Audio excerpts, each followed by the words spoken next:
For some investors that I've walked across or come across, right, for them, demographics is a big thing. Others say we're agnostic, we don't really care, but they really care at the end of the day when you look at their thesis, for example.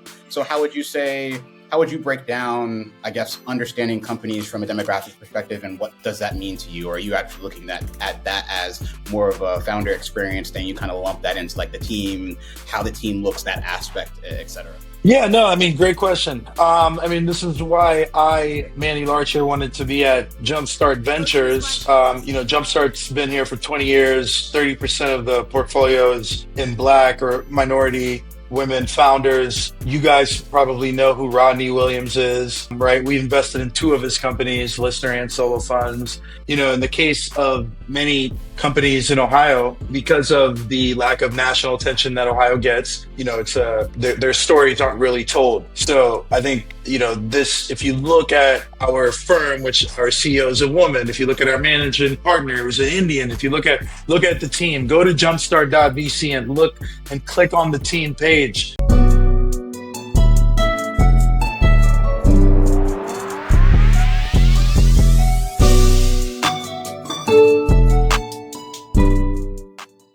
I really do hope you enjoy, and we're looking forward to collabing in the future. And when we say that, we've partnered with Coleab, which is, again, it's an advertising agency helping entrepreneurs, investors, any professionals, expand their businesses and just grow connections and, grow through connections and connecting to people.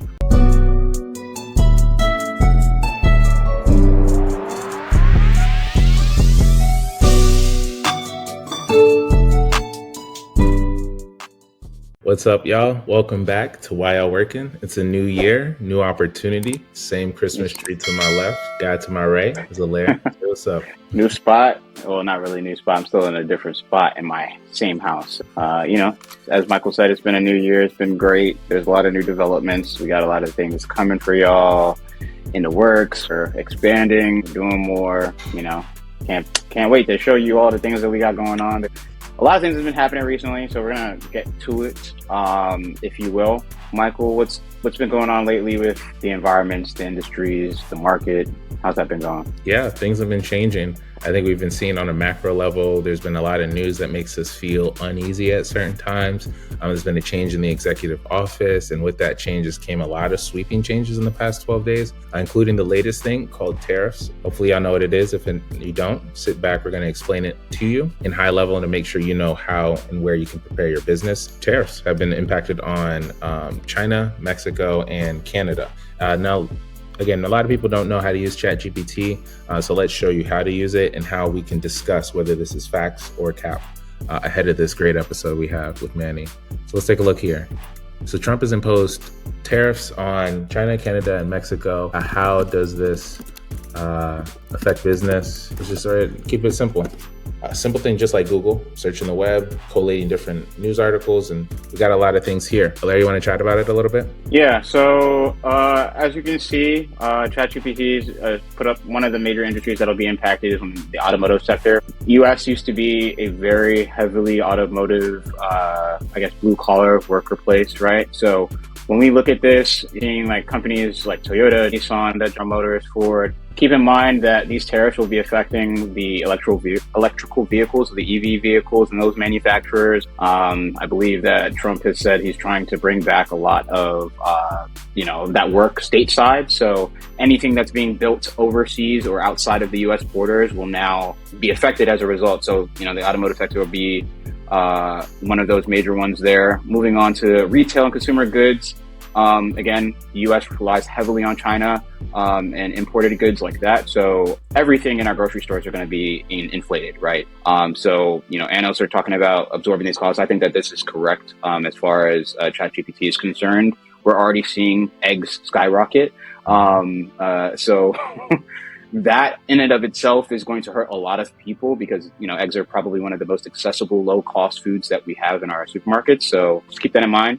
And in the energy sector, yes, BG&E, our BG&E bills have gone up. What were you saying? Yeah, I'd love to jump in here. I think we saw some of the oil and gas futures down. I think we're seeing on a larger level, despite gas being, at an all-time low to end 2024. We're already seeing at the pump, these prices go up. And like you said, BGE, home costs, everything from powering your home to, using your PS5 or your computer to watch this. These are things that are all going to be affected on, it could be incremental for some, but on a very big level for certain households. That's true. And so let's see what it's saying about the market reactions here. So yeah, everybody's scared. That's why there's a lot of market volatility. I'm not sure if you guys have paid a lot of attention to the AI space and what's been going on, like Mark was alluding to, with like the markets and NVIDIA and AMD and the semiconductors as well. So those will be a place to watch and look out for as we see the economic growth we may or may not have in the future. Right now, the markets are down, so we'll see. What is it saying about the business strategies? Everything I touched on earlier. Yeah, and this all leads towards a great opportunity to buy. Again, we're not here to provide any financial advice or any strategies here. We are not certified in that space. As commonly known within investing, there's ways to bet or hedge against downturns in markets, whether you call it puts or calls, in order to see and make these estimated educational bets on certain markets that seem like are going to be going down over these next 4 to 6 months, so that you can make sure that you're best protected towards these changes. Yeah, for sure. I think that it's very important to recognize and understand the signs of previous economic downturns and looking into which industries you should be investing in as a result. Again, this is not financial advice, but this is financial recommendations as far as suggestions of what you should do. Just, be financially savvy, educate yourself, ask your financial advisor, what does this mean?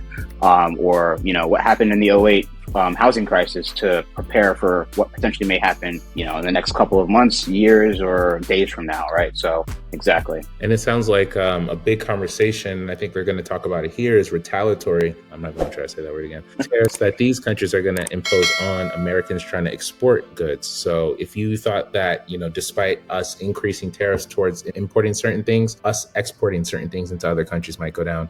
And they already started speaking about, lumber in Canada and all these other, like you said, electricity, electronic parts. When you look at semiconductors externally, these are all companies that are going to be impacted.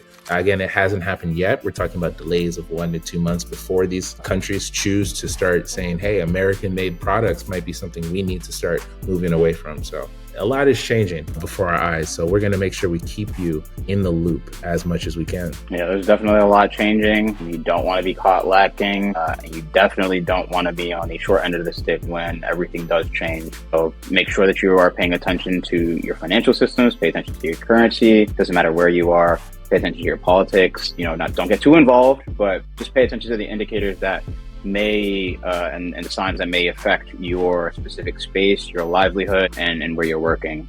We just want to make sure that everybody is able to continue to living the best lives that they are able to live. And this is just one way by providing you this information for you to take that and run with it. Yeah, but let's get into it. Like we said, we got a great interview with Manny. Amazing person. There's some connection there when you think of the islands, but he is a venture investor, someone that cares deeply about community and how to activate markets through his marketing agency as well, Coleab, in order to unlock value for hundreds of thousands of people. Manny gave us a lot of tips on what it looks like to invest in early stage companies, and what it looks like to be an innovator, a connector, how at the end of the day, when you look back on your career, you want to look at stories and people that you've either connected or have helped you, as opposed to numbers in a bank account. Again, you can't take it with you, but people can take their memories, alongside you. So it was a great conversation about legacy, about building equity, about repositioning and rethinking how you go about business and your personal relationships in order to excel.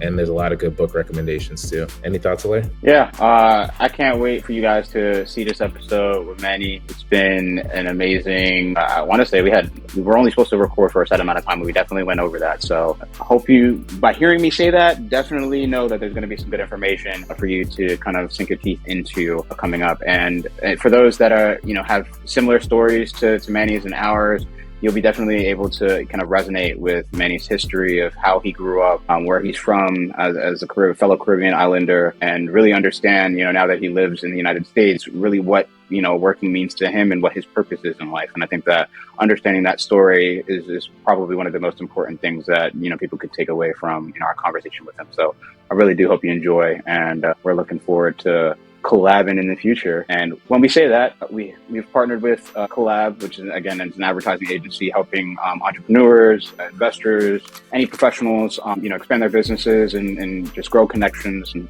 grow through connections and connecting to people, others who are like-minded and maybe in your field, maybe not. But Coleab is a platform of connection for folks who are looking to elevate themselves. So we've partnered with them. We have a code called Why Y'all Working by W, get you 50% off your first month. So it helps support the channel and support us and do what we do, but also helps support yourself and help you take your business to the next level. So thanks again for watching and supporting. And Michael, take it away. Why Y'all Working. Peace out. Enjoy.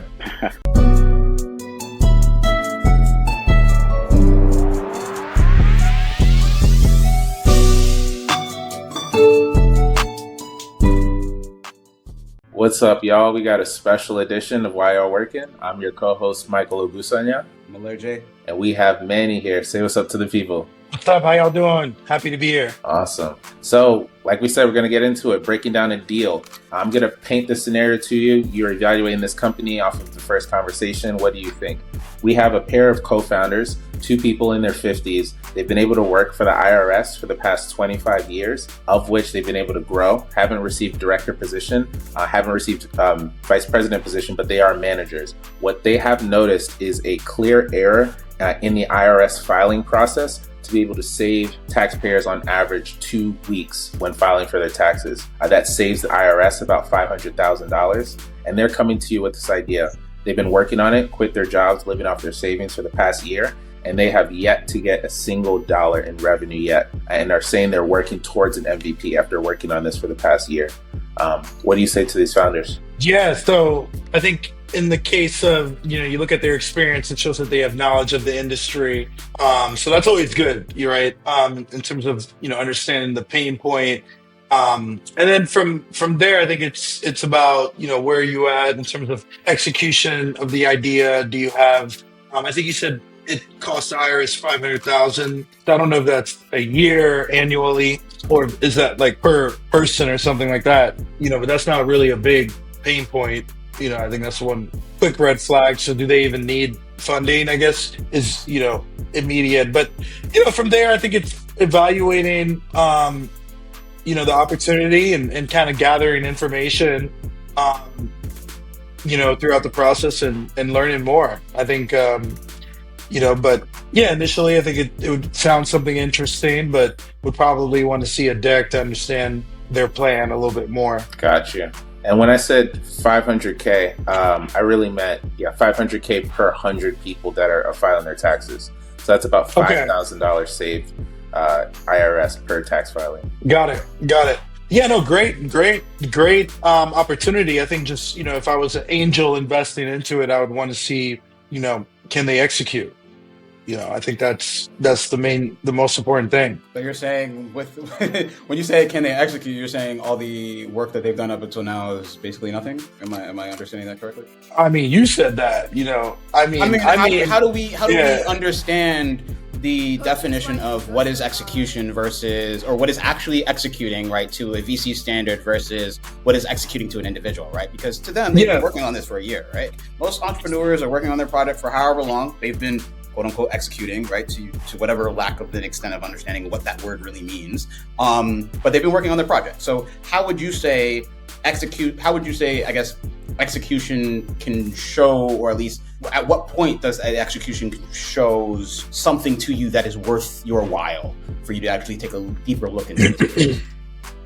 Yeah, I guess do they have a product in the market, right? Or do they have paying customers? So they have a year into this. I've been working on this 365 days, no active product in market, no customers. Big idea. Got it. Yeah. So, look, every situation is every situation depends on that.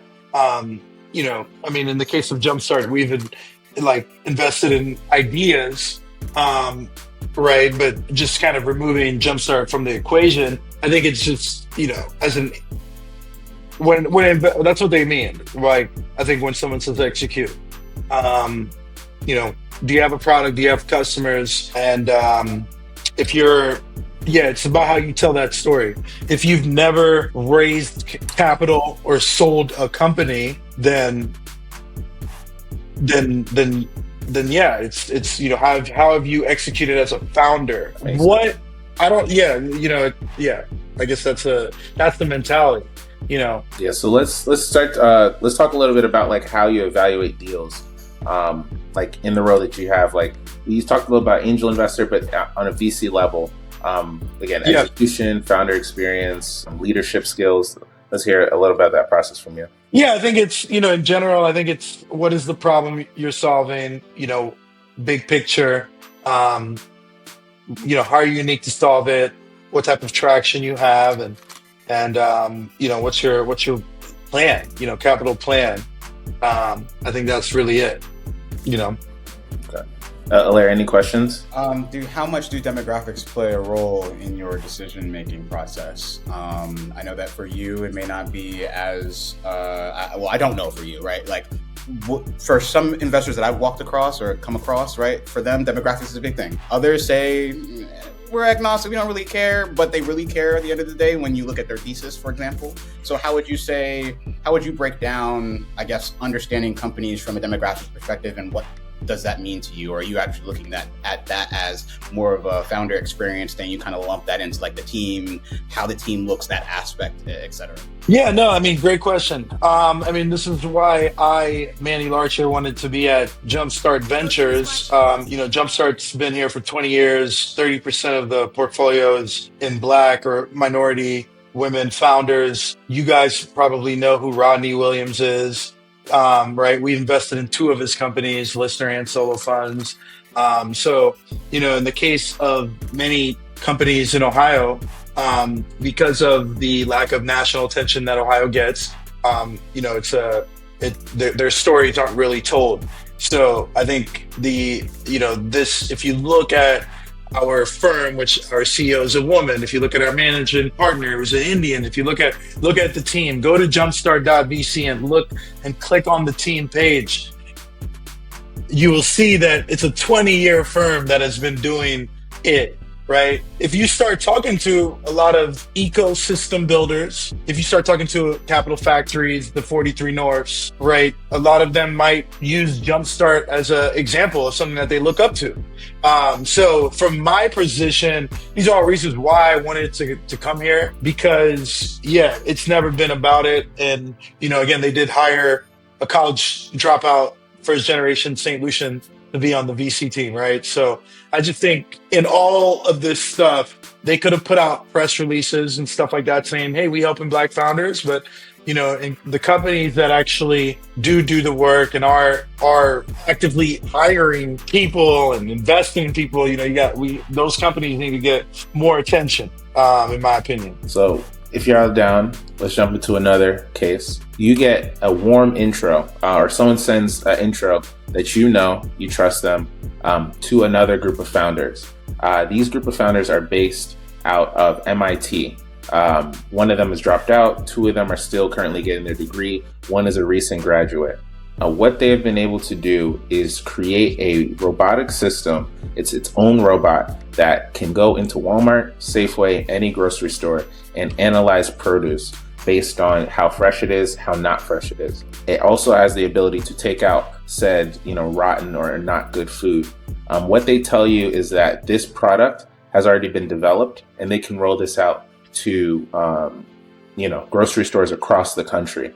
They are not geographic agnostic. They want to do this at large, and they're raising a $50 million round to have this become, to boost production, boost the training and safety of this. But when you look at the grocery store margins, this is probably going to net a loss for these grocery stores that aren't making that much to have this robot running around using up electricity and saving, 50-cent, $2 banana bunches at a time.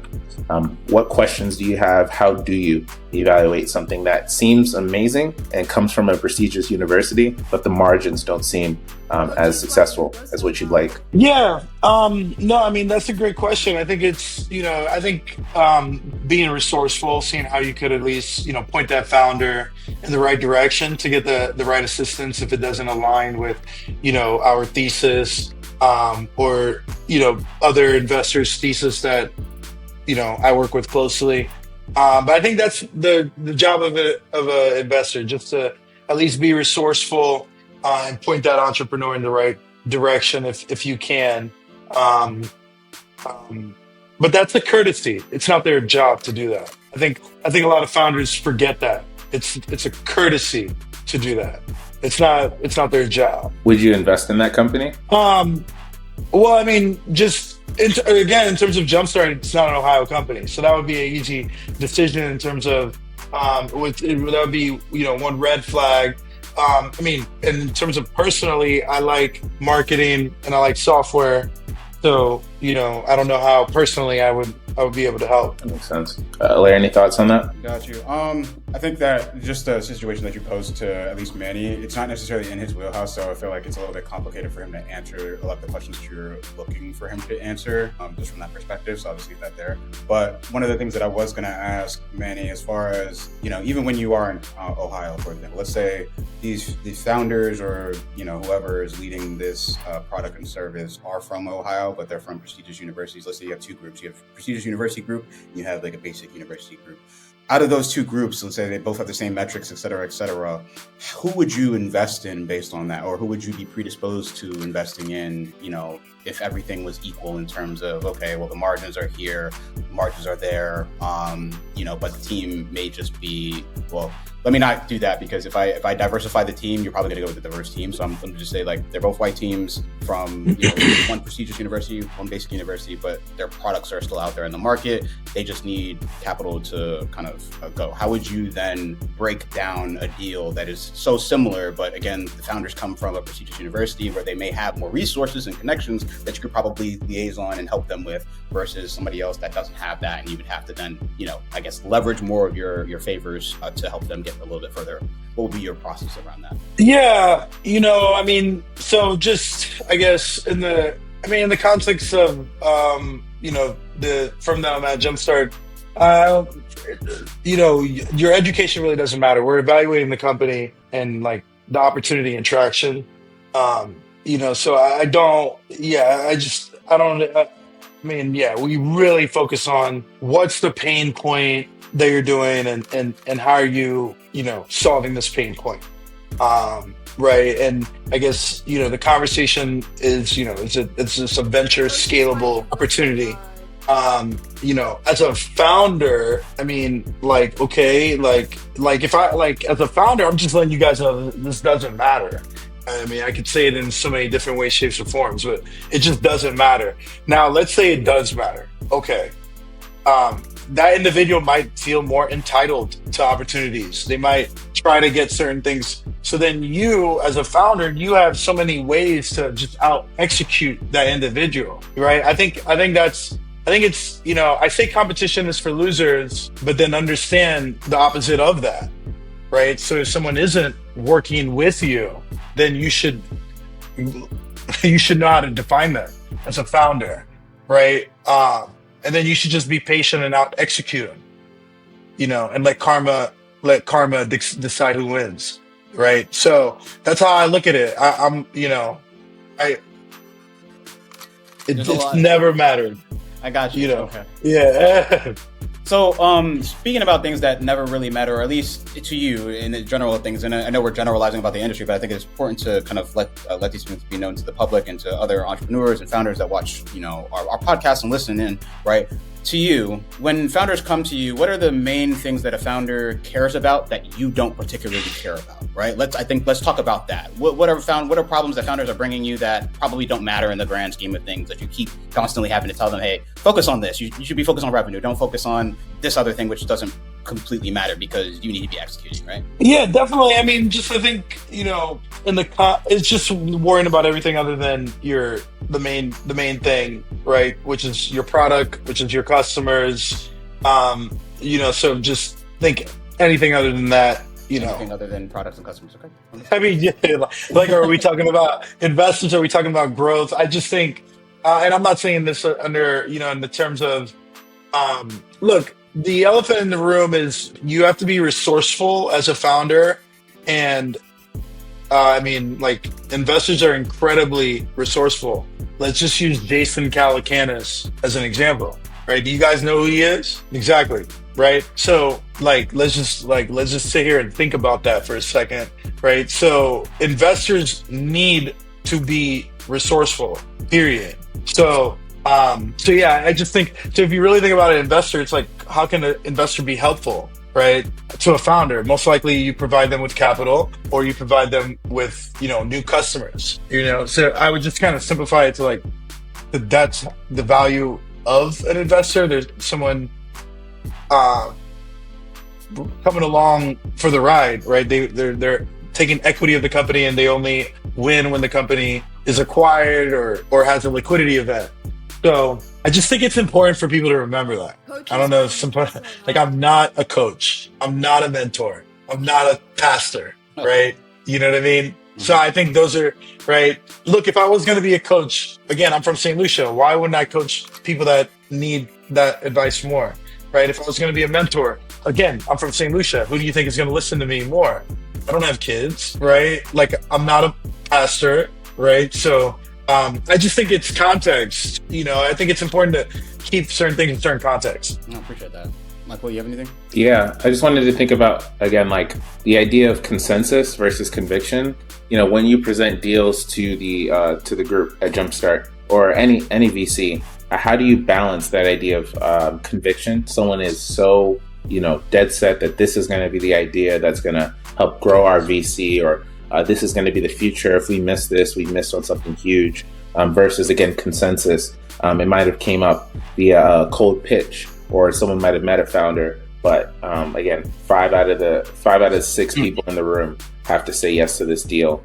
Without saying any names, how have you seen both of those scenarios play out? Yeah, I mean, I think every VC firm is structured differently. There's some firms that, between the team, they compete over, who could find said deal, and they don't, share that much, right? So every team is structured. A lot of VC firms are structured differently. In the case of us, how I would look as consensus or conviction. I think, to me, conviction comes from a team environment. I'll just play this out to the extreme, right? So let's say I present an opportunity and the team doesn't invest. What am I going to do? Am I going to no, right? It's not, no, right? Like, I guess, like, at the end of the day, if you really think about it, there's only so many number of deals that we can do, right? In a perfect world, what can I do to at least help the founder, right? Maybe point them in the right direction. But I think from doing this for only 2 years, I can make the argument that if I talk to any founder for a period of time, I'm going to like them and get conviction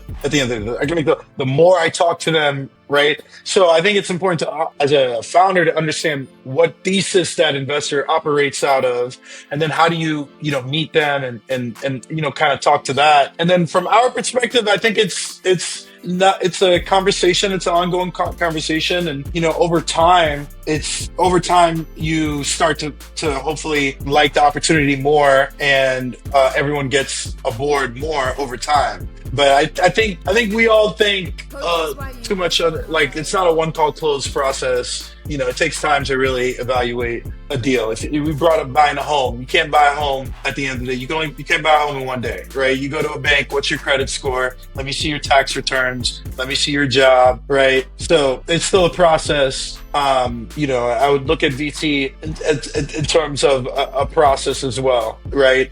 Due diligence is bank underwriting, right? If you so there's an element of that, right? How much does due diligence actually matter, though? I think in a lot of different ways, certain firms have a very stringent due diligence process when compared to other firms, or when compared to other founders, for example, because if you're a second or third time founder, the due diligence may not be as strict. For example, I ran into a lot of firms that denied us, for example, we had our business plan and all that, but they invested in a competitor that didn't even have a business plan. So we were like, how is that possible? And now you want us in due diligence to understand our business plan when you were like, it's kind of shady business. So can you talk to me a little bit about that? I mean, no, in the case of us, due diligence is super important. And again, as a 15-year-old person, another founder, Jumpstart, invested into a Black woman, Dawn Dixon, who I went to high school with her brother. Right. So, and I knew Don years before Jumpstart invested. So long story short, I mean, as a teenager, I saw a firm that does due diligence and so yeah, I would say due diligence is important. Again, I just think that like if you're simplifying what due diligence is, it's, verifying the opportunity, the numbers, right? I think what a lot of people don't really think about is fraud, right? You're meeting someone, they're telling you these numbers, you still have to verify them. You should want to talk to their customers to see how big of a pain point it is. So I think the founder that lacks emotional intelligence and humility to go through that process probably will be told no in any firm, right? I'll use Jason Calacanis again as an example. He does due diligence publicly. He's raising a fund publicly, right? So if I was you or anyone else on this call, I would pay attention to the people that are the Jason Calacanis. If this was a sport and there was someone that was LeBron James, he's LeBron James. So why are you paying attention to J.R. Smith and Tristan Thompson? No offense to J.R. Smith, right? But you should pay attention to the top guys. Anthony Edwards, who I love, he's not paying it. He publicly is telling you, I'm not paying attention to nobody. But you and I all know that he loves KD, right? So he's at least studying KD. If you watch him, you could tell that he studied Michael Jordan. You could tell that he studied Kobe Bryant, right? So I just think don't forget that in business. Study the ones that are at that level, and I think everything should work out. Thanks. All right, now I got one last question for you. This has been awesome. Just getting in, again, deeper into that VC side. Let's say you got $2 million in funding for a venture. Let's call it Venture Manny. It's already there. You got the money. What would you pursue? Again, knowing it's 2024, what space would you pursue? What problem would you want to solve? You're saying like if I had my own venture, what would I invest in? Space. And I do think energy is very interesting. I don't think people talk about energy a lot. I don't think people talk a lot about like what goes on at ports, in America. Like there's just so much, again, COVID happened and like that just shut the world down. And, I don't see enough information. Again, I send barrels to St. Lucia. I have no idea how I didn't buy Bitcoin. Just the idea that I knew, early on, I knew the pain point. So, all right, that's the worst one. What I think, I forgot everything because I just. Yeah, you're good. You're good. I saw the pain, the flashback. So yeah, you had $2 million in funding. You can launch it. Got it. Yeah. So yeah, I just think that that you could look at certain things. Again, 2 million on a granular that's not a lot of money, right? That's not a lot for management fees. So then I think my strategy would be a spray and pray. If I had that much, maybe keep some funds aside for additional follow-on funding. I'll give M25 a shout out. The M25 Victor Gutwine. I really that idea where when they first started, they were doing small investment checks. I think their first fund was actually less than $1 million or less than 2 million. I'm pretty positive it might have been. And then, long story short, they made over 100 investments and they're very young team. So one thing if I look at them and I look at them as a blueprint, I think they almost took index fund approach with their first capital and learned a lot from it. So yeah, and then other than that, that's what I would do. But I think having a fund would be very hard work. Random story: Jumpstart's first investment ended up being a unicorn 20-something years later. Different name and everything. Yeah, very first investment that Jumpstart did. A different company name. So. But again, it took 20 years. So I just think on a high level, running a fund is very hard. But, I think there's a strategy. I think, again, I like what M25 has done. And then at the end of the day, look at the best accelerator, which is what? Y Combinator, right? They do marketing. They help you, connect you. They get, 125 for 7%. Even if you had deal flow, if you had those relationships, you had that access to those levels of companies, 2 million, 125, 7, right? You do the math, you could still get a solid maybe 10 type caliber Y Combinator companies with that same terms. If I was to just look at the blueprint that everyone knows, Y Combinator, Jason Calacanis, he does all types of them. He does $25,000 investments. Again, I think, there are blueprints out there that are very successful to follow, but it's not, it's still going to come down to the randomness of the companies you select and how that works out. Gotcha. And real quick, I did want to touch on, so you mentioned energy, the ports being like export and imports, and then like, I guess in and of that self, it'd be supply chain.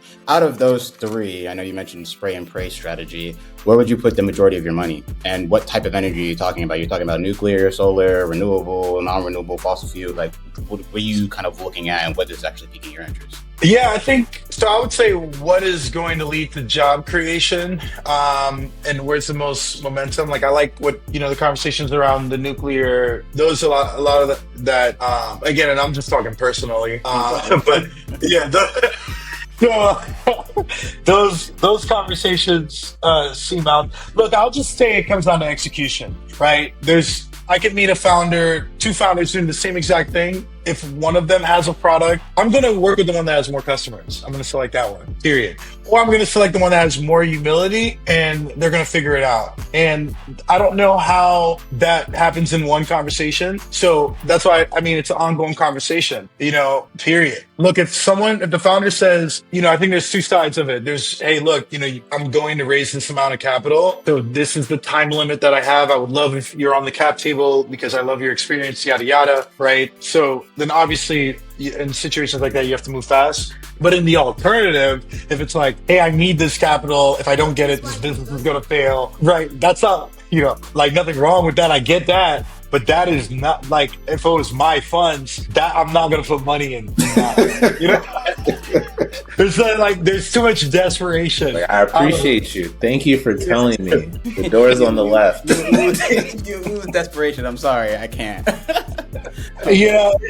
It just can't be, and again, but the thing about it, if you really think about, a company and what's it called? I don't know, I can't think of the word. I don't really like it, but runway, right? So I don't really like runway because I think people need to think of like the off ramp or the takeoff. Like maybe we're like, I only have this much runway. Your goal should be, how can you take off?